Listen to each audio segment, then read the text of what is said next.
Bonjour chers frères et sœurs de l'Église de l'I-Jésus, nous sommes aujourd'hui le vendredi 31 décembre 2021 et nous allons méditer ensemble le psaume 22.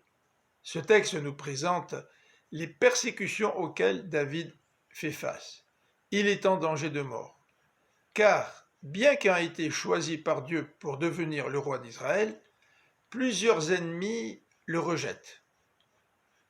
Ce passage nous fait penser aussi au Christ, qui a été choisi comme roi par Dieu, mais qui a été rejeté et qui est mort sous la croix.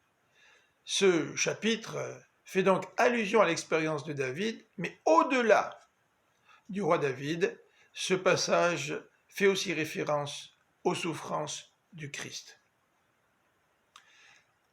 Dans les versets 1 à 12, cette section nous décrit l'abandon par Dieu. David et Jésus souffrent d'être abandonnés par Dieu. Pourquoi m'as-tu abandonné? Ce verset est d'ailleurs cité par le Christ sur la croix. Versets 2 à 6.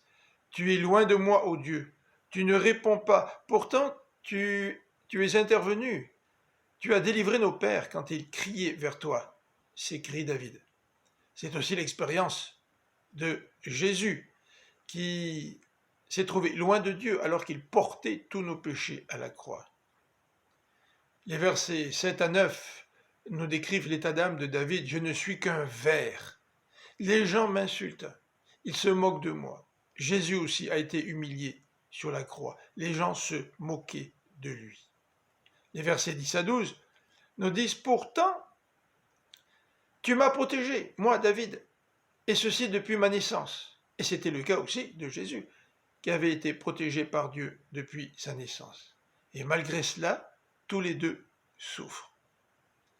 Dans les versets 13 à 22, nous voyons un passage qui nous décrit les persécutions de David et son cri vers Dieu, « Sauve-moi ». Il emploie des images très fortes. Ses persécuteurs sont comparés à des taureaux, à des lions, à des chiens qui en veulent à sa vie. Et cela le plonge dans l'angoisse. Son cœur se fond, sa gorge est desséchée, ils ont percé ses mains, ils ont partagé ses habits. Nous pouvons aussi très bien faire le parallèle avec le Christ, qui a souffert. Les termes utilisés dans ces versets 13 à 22 sont directement une allusion au Fils de Dieu cloué sur la croix.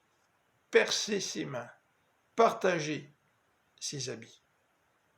Nous pensons aussi au moment où Christ priait alors qu'il était saisi d'angoisse dans le jardin de Gethsémani.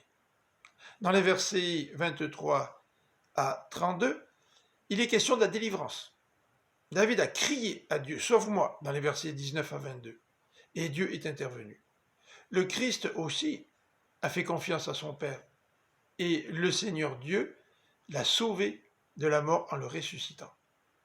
Donc ces versets 23 à 32 nous décrivent les louanges de David qui va célébrer Dieu dans l'assemblée et qui parle aussi que la terre entière va se tourner vers Dieu. Et c'est ce qui est arrivé après la résurrection du Christ. Après la délivrance du Christ, la terre entière a pu se tourner vers Dieu. Je vous souhaite une bonne fin d'année. Je vous présente tous mes meilleurs vœux pour l'année 2022, et ceci malgré la situation difficile dans laquelle nous vivons. Nous avons le même Dieu, qui est tout-puissant et qui connaît les situations qui sont les nôtres. À bientôt.